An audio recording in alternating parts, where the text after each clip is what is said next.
Hey, Emily, thanks for coming on the show today. Hi, Breezy. I'm so excited to be here. Thank you for having me. Yeah, you bet. Well, I'm excited that we're able to do this together and to hear about what you've got going on. Likewise, I'm so excited to share and get caught up.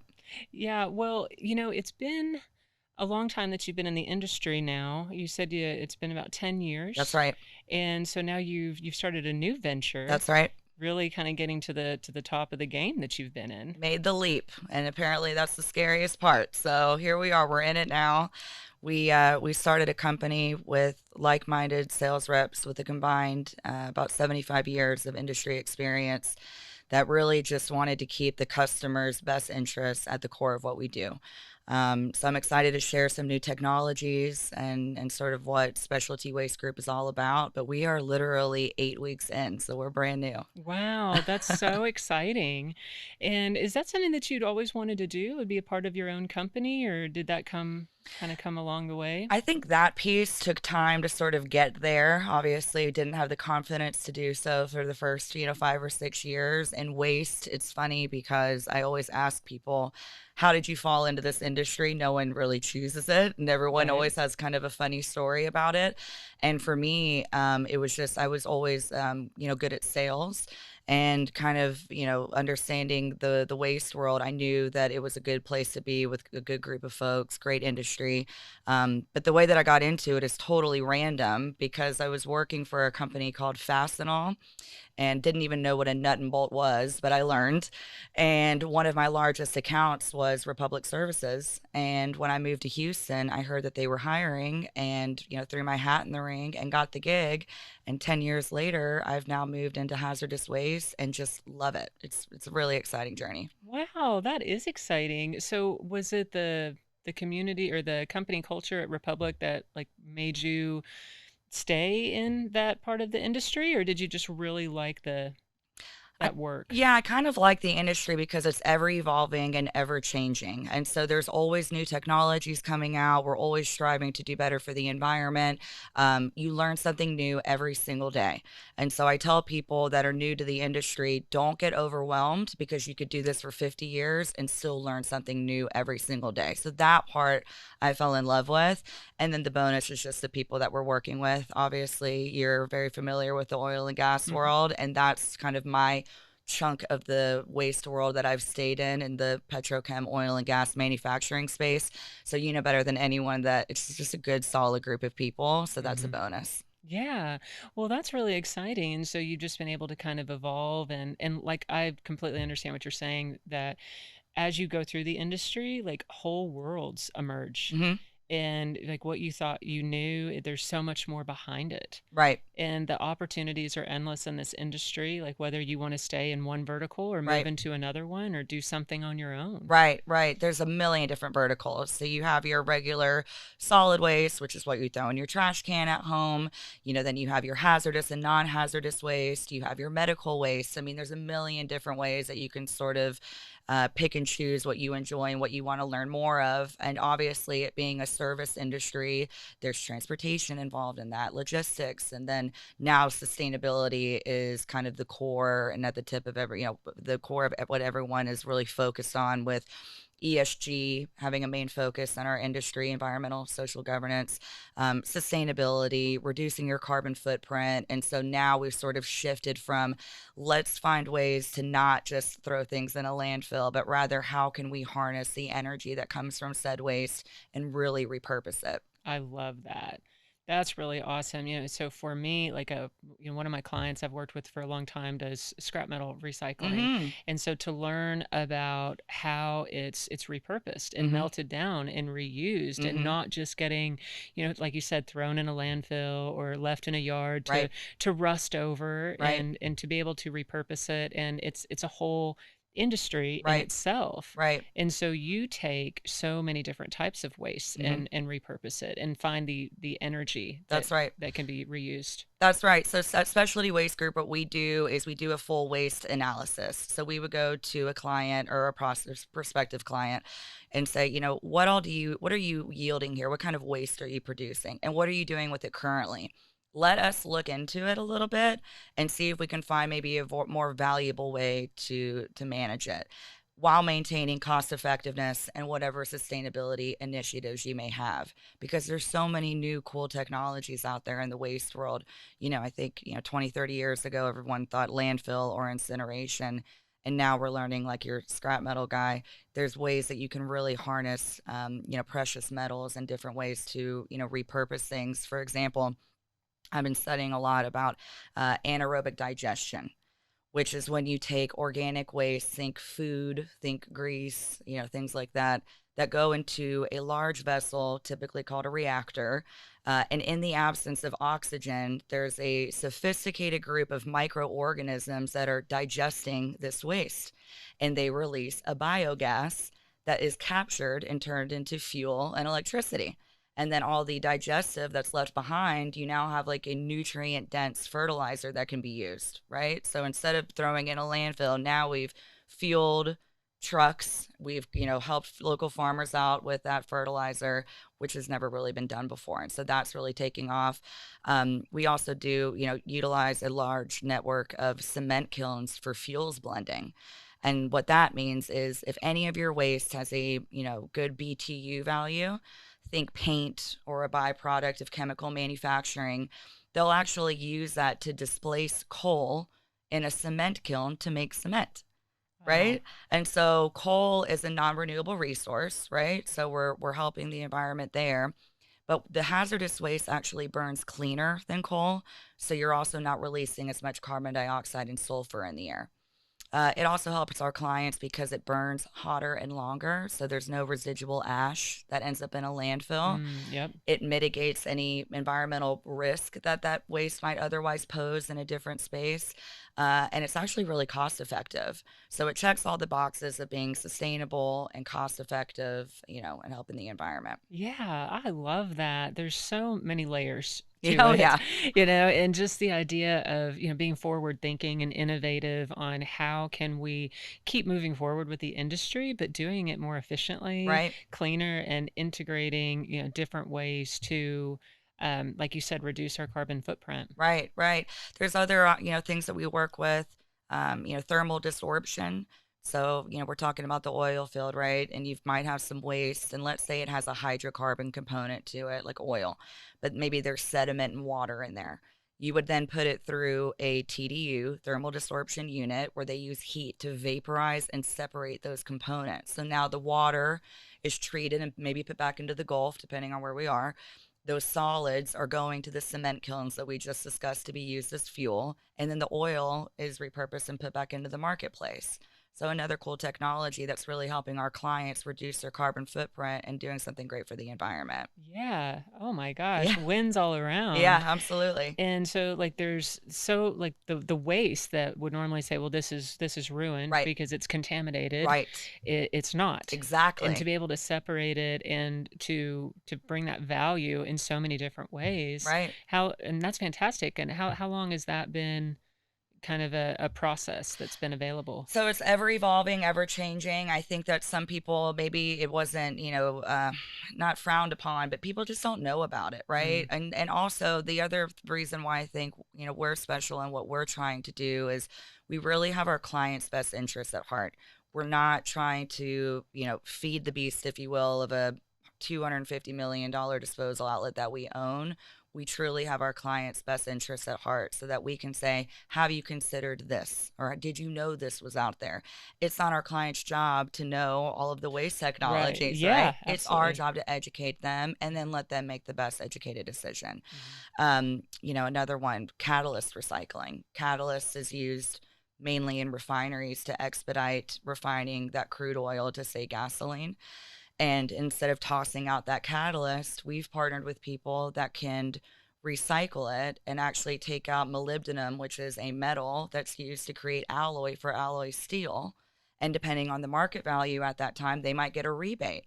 I mean, you're talking about a lot of perks, and it's not, I think maybe to answer your question, when people thought sustainability, when these technologies were first coming out, I don't think it was as cost effective as it is today. Okay. And so I think it's more or less bringing that back to the table and weighing all those options. Yeah. Yeah, that makes sense because I mean, as everything is evolving, like you said, not everyone's going to understand that process. They're Hmm. not necessarily staying current Right, on the new developments. And right. so, is that where a group like Specialty Waste comes into the Absolutely. conversation? Oh yeah, between the few group that we have, we represent over 75 years of industry experience. And so all of us sort of have our expertise in different industries. Obviously, I'm in Houston, so I'm going to be focused on the oil and gas space primarily. But my business partner is, really great with the food industry and other industries in his part of the region in the Pac Northwest. And then we've got, a guy in Florida who has a huge medical waste background, who's sort of bringing innovative ideas like that anaerobic digestion that we discussed to manage waste that would have otherwise gone into a landfill. And so with all of us together, it's kind of fun. Hey, I've got this issue, or someone wants to get rid of this, but I really need to find a home for it. We'll have you tried X. We have a really robust network. We've also partnered with a fantastic software called WasteLink. WasteLink is a waste focused software that also has a vast network of disposal and recycling options. And so, if you were my client and you were giving me a list of your existing waste streams, I could easily type in a few components, and in real time, that software would tell me all the places I can bring it, Oh, all the different technologies, and even more importantly, how far away it is from you. Because now we're talking about reducing your carbon footprint from transportation and logistics perspective, right? yeah, Those are things that are putting us ahead of the game to really ensure that we're making the best decision for our clients. absolutely. And so, bringing different industries together, like you guys have an alliance. Yeah, absolutely. And that's the great part about it is, we don't feel that we're taking or being competitive or necessarily blocking out others. We should all be working together Hmm. to become better and to become more sustainable. And, maybe your facility doesn't have these technologies, but maybe there's something you do that they can't do. Hmm. And so sort of maintaining that fairness and that level playing field and making decisions based on what each because each customer is going to have different goals. Right. Some people are only going to care about price, and that's fine. I get it. I care about price right now, brand new, right? Hmm. But then some people are very, very focused on zero landfill, and nothing can end up in a landfill, and price is not the issue. And so it's our job to really continue to educate ourselves as well as our clients to make sure that we're using the proper facilities. And have you, since you guys have, I mean, I know it's brand new, but since you've gotten off the ground, has it been very receptive with your clients and prospective clients? Absolutely. I feel we feel very welcomed by our peers, very encouraged. We've had an amazing amount of support. I think people know that we're just trying to do the right thing. I don't think that there was any sense of, hush, hush, what are these guys doing? We're very open about it. And this is, we're just trying to shake things up a little bit. Again, we really want to keep our customers at the center of what we do. So I think our clients that we've maybe maintained throughout the years know and trust that that's what we're always going to do for them. And then from our peers, they're excited. I mean, I keep hearing, we love these stories, or you're doing what we wish we had done 20 years ago, or how can we help you, or this is cool. And, I have a buddy of mine in Houston that said, I've got a driver that, feel free to use until, you get your own, or, I'm going to knock off the fuel surcharge for you because I really want to see you win. And Oh, that's awesome. those kinds of stories have been very nice, and we feel very supported. That makes all the difference Oh, yeah. too, because the competitiveness and cutthroat nature Yeah. of all industries, but especially in oil and gas, it can be difficult to make moves openly Yeah. or to really get off the ground. But when you have that kind of support Hmm. and that kind of culture Right. where you feel like they genuinely want to not only see you win but Right. help you win, Right.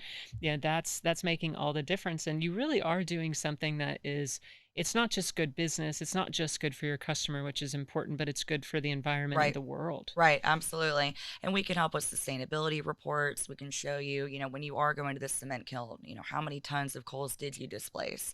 By, diverting your waste from here to here, maybe you saved, I don't know, 2,000 gallons of water, or, reduced your carbon footprint by keeping it in state, or we helped you with your taxes by changing it from a waste to a product and taking it off of your, annual waste summary. But all my buddies in the industry that work for companies that do have their own assets, and that's not our goal. I mean, we're not. We really have a broker model, because we have enough of a vast network where we can, work with our buddies and make money together and help the environment together. Mm-hmm. So I don't feel like the competitiveness is as strong with what we're trying to do because we're bringing business to them too, Mm-hmm. right? So we're just getting to work with our friends, and who doesn't want to do that? Yeah. Yeah, that's awesome. Well, when you decide to make this jump, what was the deciding factor on that?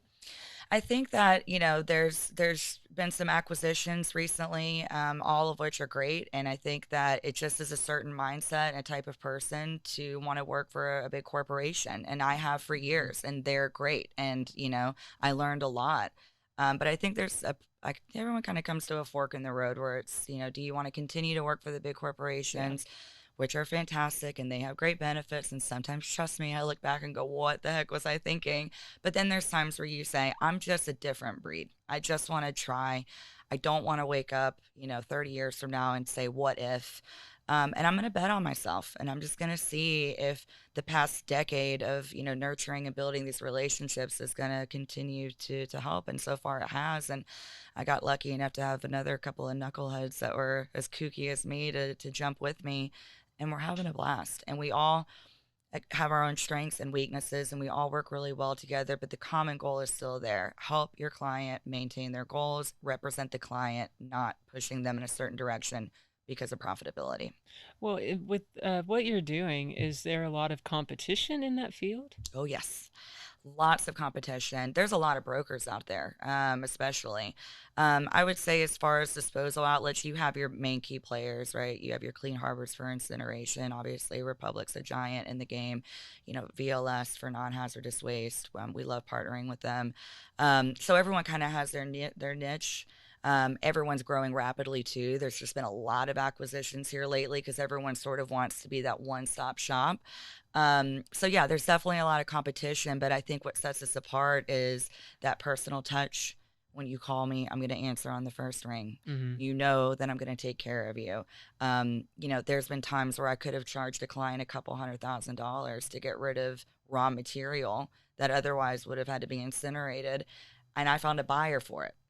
And so I think when you make moves like that, you kind of solidify that trust and that rapport with your client, knowing, Right. okay, I know when I call Emily, I can set it and forget it, and she's not going to mess us over. Yeah. Yeah. Yeah, no, I agree with that because you in this industry, and as long as I've been doing my podcast and I have different guests come on, everyone talks about the same thing. It's about the trust and reliability of the person you're doing business with Right. or the company, like knowing that you're taken care of Right. more than anything else. Like Right. understanding that you have the knowledge, you are someone they can count on, they Right. can depend on, and that they're going to get that great customer service. Right. I mean, there are some folks, they'll close a deal and then they're like, okay, on to the next one. Well, that's just opening the door for your competition to come in. So it's important that you're staying in touch with your clients. I mean, they're the ones that are keeping the lights on, and don't forget that, right? Right.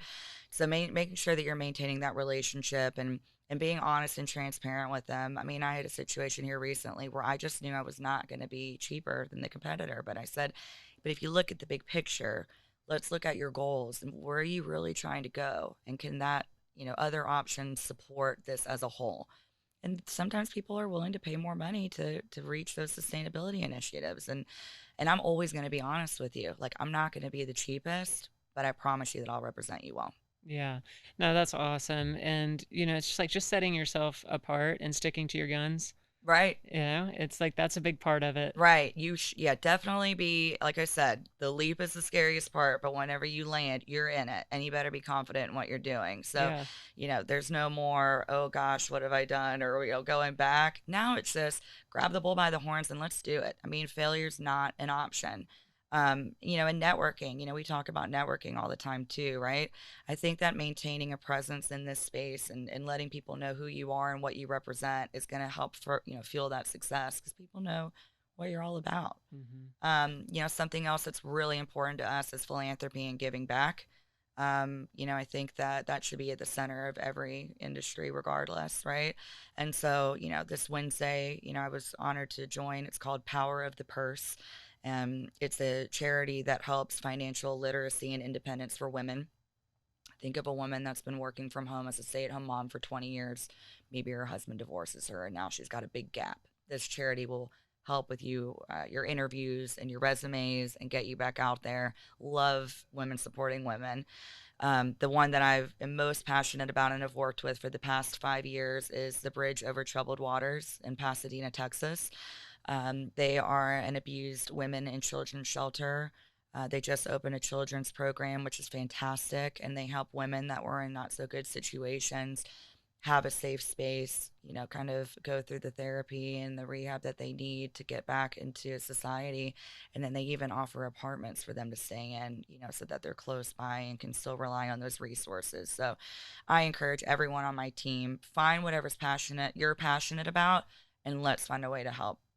I think it's important. Yeah, I think I agree, and I think it's a big part of what we do, and in oil and gas, and just in general, like when you're successful, you want to shine that light for others so that they have the opportunity to do something. Right. They're not getting left behind, and that you are giving part of what you've been able to achieve in helping them. Right. And so there's a lot of um really great energy exchanged when you do that, Mm-hmm. and when you dedicate a part of your business and what you're trying to do for yourself and your Right. future and your clients, to not forgetting about people that don't have the opportunities, or they just, like you said, a 20-year gap from Mm-hmm. being a stay-at-home mom. It's like they're not going to be able to be a player or get in the game or overcome challenges Right. if they don't have some kind of resource to show them how the world has changed, or Right. maybe they've never done it in the first place. And so to get involved with organizations like that, I can imagine it's very rewarding, Mm-hmm.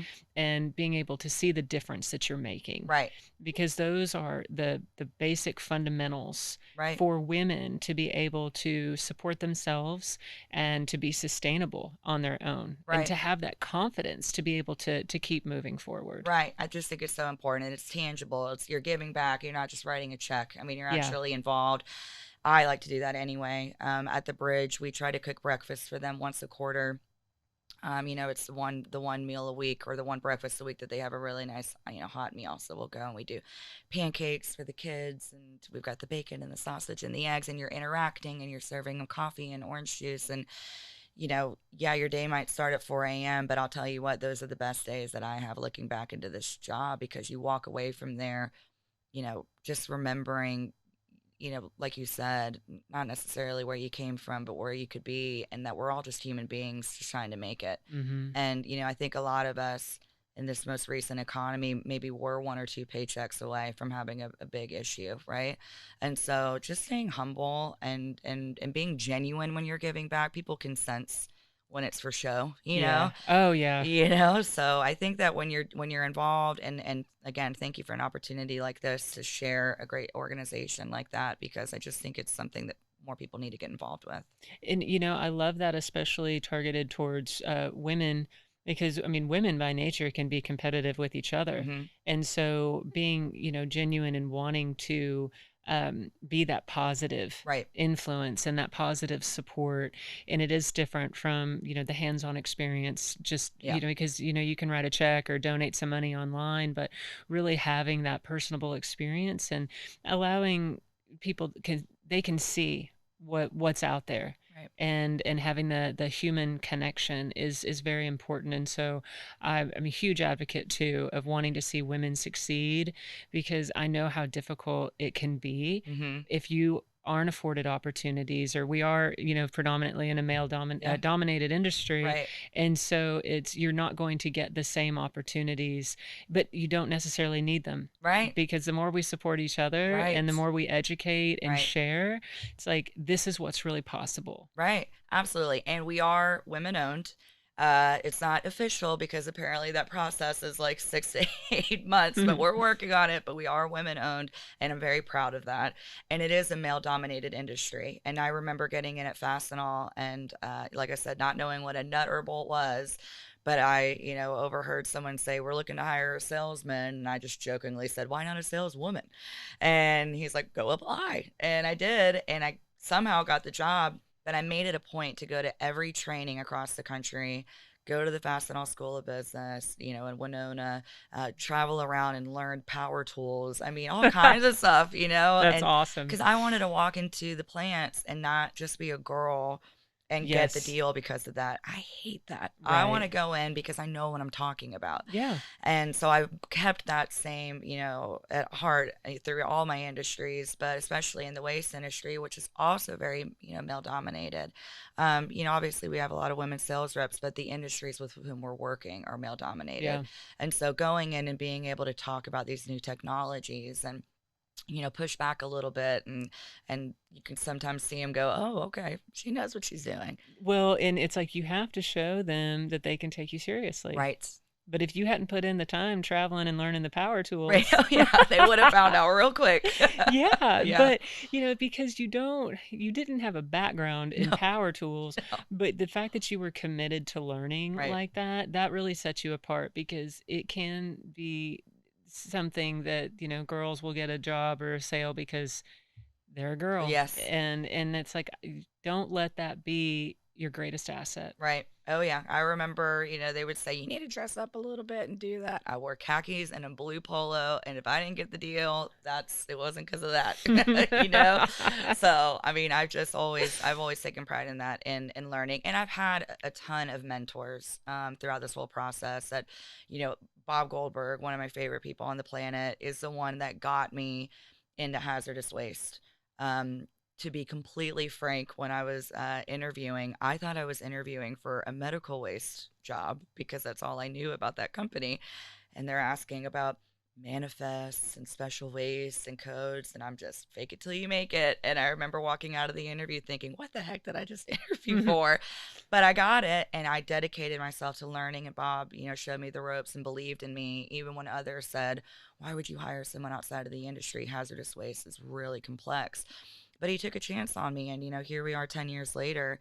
And that's what I try to pass along. I'm mentoring a girl right now who just graduated in environmental science, and she works for me part-time. And looked at me and said, I think you're a great mentor, and I like your attitude, and I want to learn from you. And that's what it's all about. Hmm. You don't need to come in here with the chemistry background or the power tool background if you were working at Fastenal. Be committed to learning, be genuine in what you're doing, and the rest will follow. Yeah. No, I agree with that because, hands-on experience is, invaluable, but the willingness to learn and self-educate and take advantage of resources and have mentors. Right. And then, being able to be a mentor to others and I think there's different extensions of mentorship and really being a leader. It's, from working with nonprofits Right. to the younger generation and to like seeing your mentors that Right. have shaped your journey. Right. And so you position yourself in a way of, how do you want others to be able to pursue their careers or Right. find their way Right. and setting that example, like don't let it just be about you're a female, Mhm. it'll come easy to you Mhm. because there's so much more to it than that. Yep. And to be taken seriously Yes. is, I mean, that's a totally different level of satisfaction in business. Mhm. You want to be taken Mhm. seriously, but you have to show that you're willing to do the work. Absolutely. And keeping that at the forefront of everything you're doing, you really can't go wrong. But you're right, it is a different level of satisfaction when you walk out of that boardroom and you're like, I did that. Yeah. Because you're prepared. Mhm. It's not an ego thing. Nope. I put in the work. And I'm trying to keep that at the core of what we're doing at Specialty Waste Group. I've got two great business partners. I have a lovely investor who believed in us. And we're just trying to ensure that anyone that's joining the team understands this is what we're trying to do, and letting people know we're here to help and support one another. And there's no egos welcome here.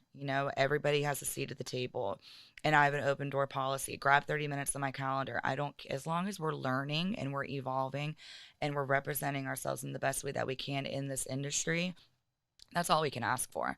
Mhm. But I'm really excited about all these new technologies that are, evolving and people don't know about. It's kind of been two or three main disposal methods that everyone's been using. And now, I mean, I think I rattled off four or five, but every day, I mean, Kip, who's our sales rep in Florida, sent me an article yesterday of a renewable energy facility that opened in Florida using manure from local dairy farms to fuel electricity for the local neighborhood.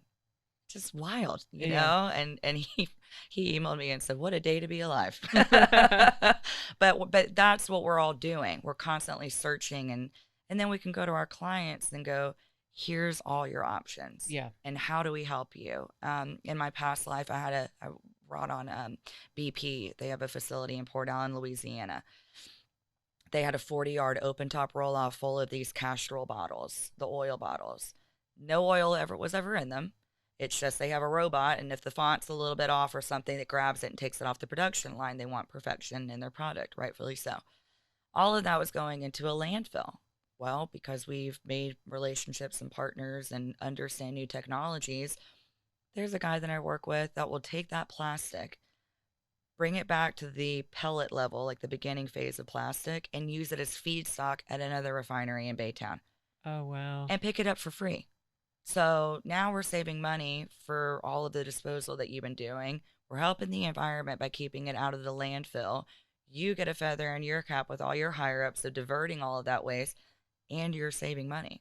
So those are the kind of success stories that I kind of like to present when I'm meeting a new client of what we're able to do. Oh, yeah, I believe that. Well, it's very exciting, and there's a lot to be passionate about, Mm-hmm. and there's so many perks. I mean, you can just list them off, and I mean, it just the benefits are continuous. Right. Absolutely. Never ending, always evolving. That's why I love it. We're always learning and finding out new things and meeting new people. It's important to go to these conferences and network. And I'm just super excited about the future of it all. Yeah, well, that is exciting. So, I mean, you guys are getting off the ground now. Do you have a plan in mind as far as what you guys are aiming for in the future? Is it just continuous growth and expansion? So we want to provide white glove service to all of our clients. So even though we're all, sales reps, I want to go hunt, hunt, kill, kill, kill and get it, we have to remind ourselves, let's not get so big so fast because we're going to lose sight of what started this whole thing.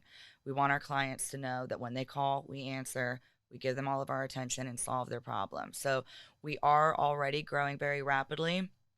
We're getting calls every day from, I don't know what to do with this. Do you want it? Just buddies in the industry, or I tried, you give it a shot, or, new things that I've never even done before. I had a guy call me. He's got, 27,000 gallons of alcohol every month he's trying to get rid of. And I'm calling buyers, do you want to go buy it? Which is fun because now I'm playing in different spaces I never had the chance or time to before. So those are fun. But no, the plan right now is just let's go close some deals. Let's sell them on what we can offer them. Let's do a dang good job at that and maintain that white glove service. And then once we feel like we're in a good groove and they feel that they're taken care of and maybe a good routine, then let's go and build. But I'm not trying to grow too quickly at all because I don't want to lose sight of that because I think that the whole message would go away and we would just turn into everybody else if it was, Right. calling into a call center and you just lose that customer centric focus that way. Oh, yeah. Yeah, I mean, I think that's huge. I mean, with everything in life now, it's like when you call somebody to have them actually Oh answer, gosh. it's almost getting to the point where it's rare. Yeah.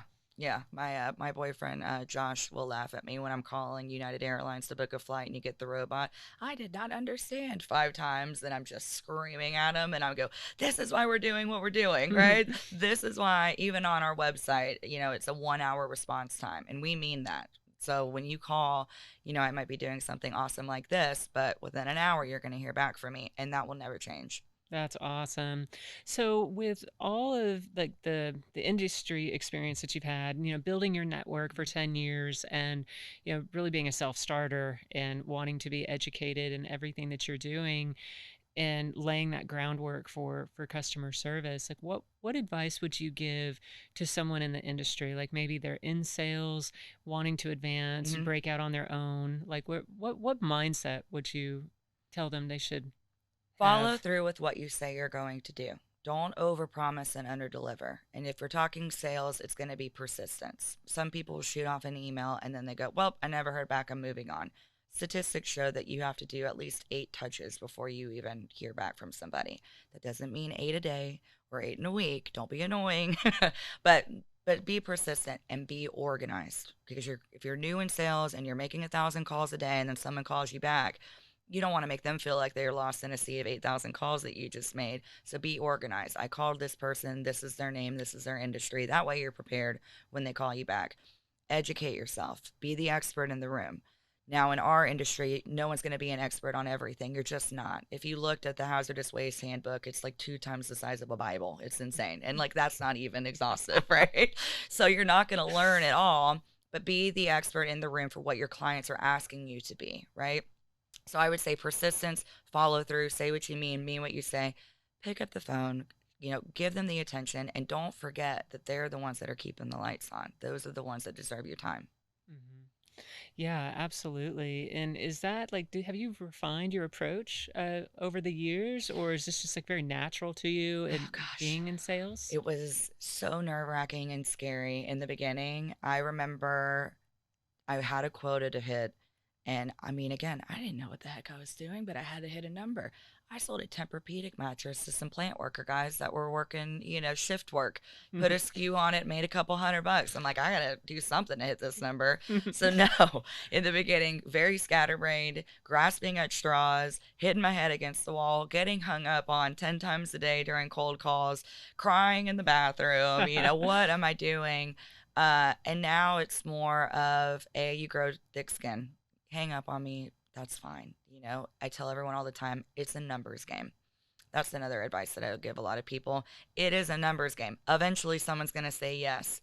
I don't know how many calls you have to make to get to that yes, because everyone's different, but figure that part out. But no, in the beginning, I was young and scared and, just trying to figure it out. And I think now, because I'm so passionate about this specific industry, I know that I have success stories, that I can share and offer to clients. I just love what I'm doing. And now I'm more focused, of course, growing this business, but bringing in the next generation. And, the girl Tina that's in Houston just started her first cold calling from a lead list that I gave her. And she texts me, "This is the most nerve wracking thing I've ever done." I go, "Oh, yeah, it's meant to be, so that you get over those jitters, right? And then eventually you become so confident with what you're doing and what you're saying. No one can break that." Yeah, that's awesome. It's like just calling somebody at random and Gosh. and trying to keep them on the phone and Yeah. have a conversation Mm-hmm. and not having the knowledge. Like in hindsight, you can look back on it. Right. But in the beginning, when you really don't have the knowledge, you don't have the experience, Yeah. and you don't know how to have that kind of Mm-hmm. conversation, it can be overwhelming. Very overwhelming. And so when they're new, I try to tell them, you're not going to be the industry expert, but here's what you can be the expert on: knowing what we bring to the table, what our value is. We represent the client, not the disposal outlet. We have your best interests at heart, and getting to the person that does know what they're talking about. I mean, when you talk hazardous waste, you've got a whole department in these refineries, EHS, environmental health and safety. That is their job. Monitoring the waste accumulation area, making sure they don't go over their 90 days, doing their reports, their auditing. Those are the experts, especially, not even more so than me, of course. So just getting the right person in front of you, those guys would love to tell somebody what they do every day. I'm Hmm. sure they go home and no one cares, like, all the drums they counted and the rust that happened and the corrosive, the react, no one cares, right? You're not talking about it at a bar after work. So having someone genuinely say, "Tell me what you do here. I really want to learn, and this is fascinating." They love that stuff. And I tell people, look at it as a field trip. You get to go hang out and learn some cool scientific environmental stuff. Now, of course, I don't encourage people to call and say, "Tell me what you do here," because it's our job to do a little bit of the legwork Right. ahead of time. But I'm just saying, if you can get to the right person, they're happy to share what waste they're yielding. And then it's our job to take that heavy lifting off of them, find a home, new alternatives, save them money, and make friends. Yeah, and it's that process. It's a Mhm. continuous process of refining and becoming more knowledgeable Mhm. and find being the solution. Right. Right. Very solution oriented. That's what we're trying to do. Obviously, as a broker, I don't have trucks. I don't have a disposal outlet. That's not what my value proposition is. It's truly finding a solution for your needs. And like we talked about in the beginning, it's not their job to know the new technologies. They're out in the plant. I mean, they're handling very dangerous chemicals and they're in a refinery and they need to be worried about safety. That's at the core of this entire industry, as you well know. So that's really where, our specialty, and that's why we're Specialty Waste Group. It's our job to say, you go focus on what you need to go focus on, right? Like you need to be taking care of your team and making sure the maintenance is there and you're not going over your 90 days and avoiding fines and all the things. We're going to come back to you with a whole proposal of different options and solutions. Some are going to cost more, some are going to cost less. We try to find that happy medium, but let us take that heavy lifting on.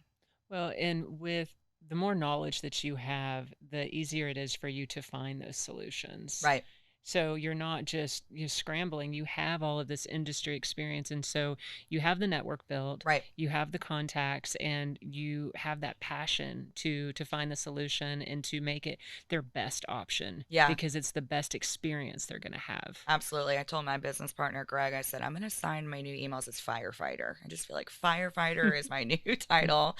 I'm putting out fires left and right, and not like internal fires, but someone's calling me and saying, I don't know what to do with this, or this gelled and I don't know how to get rid of it, or, we just had a big spill and what do we do? Or here's a really, crazy waste stream. And everyone's kind of said no. I love those calls because then I get to work and I get to call people and that network that you're building, we talked about competition. I'm bringing them business that they otherwise would not have. So I don't feel that there's any sort of tension, but I get to call all the different, buddies in my group. What would you do with this? Or where would you send this?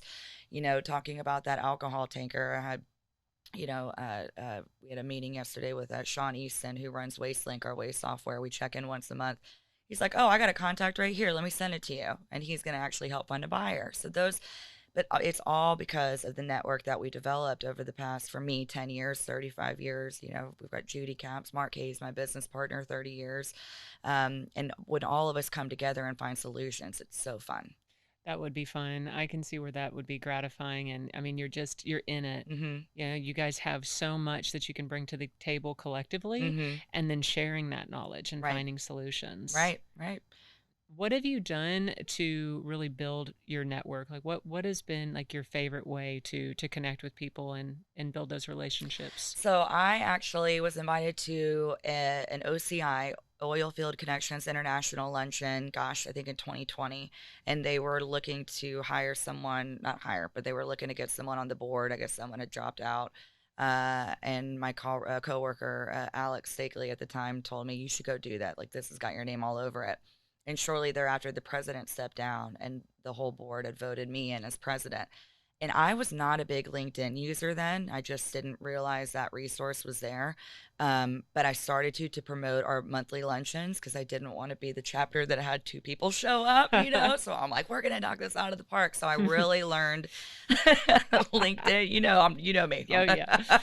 But I really learned how to utilize LinkedIn and the hashtags and how that works and how even hashtag oil gas will reach millions more than hashtag oil and gas. Oh, I love that you're telling me that now. I could Yeah, have used that a year ago. I we will talk after this Okay, because there's great. cool and like anything over I think 7 hashtags that doesn't even reach anymore. So when you see like 30 hashtags, it Yeah. doesn't. I've heard that's just obnoxious. Right, right. It doesn't really go anywhere. But so learning things like that. So when I started using LinkedIn with OCI, my network went from maybe 500 connections to 5,000, and then people started recognizing my face. And a girlfriend of mine, Kayla, saw me at a trade show. We never met in person. She goes, "You're that girl from LinkedIn," and I laughed, but that was my brand, and it still is. And I encourage people to use LinkedIn. So I love to network on LinkedIn. If you connect with me on there, you'll see me go hashtag LinkedIn. I've got 80,000 pounds of talc powder that needs a home. Help me out. Or, hey, LinkedIn, I've got a girl that wants to move from Louisiana to Houston. She does XYZ. And they'll, have you talked to this person, this person? So connecting people. OCI was fabulous, great organization. They have one in the Permian. I still keep in touch with those guys, but they really helped to shape my networking. But that led to not just LinkedIn, go in person, that energy you were talking about, right? Like you don't get that online or on a Zoom meeting. Mhm. So go out to the luncheons, even if you think you're not going to benefit from it. I promise you, there will be someone in that room that 1 or 5 years from now, you'll look back and go, "Oh, I think I have that business card of someone that said they do something like that." So just continue to grow, continue to network, and build that network because someday you're all going to kind of bump into each other again. Yeah, that's exciting. I love that. That I love how you reframed it all because it's complex and yet it's so simple. Yeah. Yeah, it's just networking can like it can just breed so many opportunities Hmm. or develop relationships, and whether or not they're connected now or maybe in the future, or just being able to broaden Right. a network and for you to be a leader in Right. the industry and set yourself apart, Right. and people know what you do, and you Yeah. you don't know what's going to come of that, but really being able to kind of master some of those techniques, like Yeah. what you're saying about Yeah. hashtags. And it's like I've done the same thing where it's like refining what you do, and the Yes. more knowledgeable that you get and the more you're able to put yourself out there, be vulnerable and honest, and Right. like you're just being authentic, you're being yourself, you're not trying to be someone that you're not, No. and you're seeing things that work for you and that you can kind of be a positive influence. Right. And never think that you know it all. Always ask questions. When you're going to those networking events, I don't pretend to nod and say, "Oh, yeah, I know all about that. Oh, what is that? Never heard of that." And they love that. And then you learn and you're just adding to your Rolodex the things that you can present to your clients. But no, yeah, definitely be true to who you are. You don't want to be the used car salesman. You want to make sure that people are coming back to you and aren't turned off by kind of your approach. And I think that if you're just having a good time and we're just human beings having a conversation and there's no pressure, I'm excited to share with you what I can do. I think that's well received. Yeah, absolutely. I love that. And I love hearing your story and Thank hearing where you're you. at. And I think you guys are doing something really great with Specialty Waste Group, and you've achieved so much already. I'm looking forward to watching what you do in the future. Thank you so much, Breezy. This has been so fun and great seeing you. And I'm so proud of you as well and what you're doing for women in the industry. And I'm honored to be in this chair today. Thank you. And thank you again for coming today, Emily. Absolutely. And thank you everyone for watching Power of the Permian. We'll see you next time.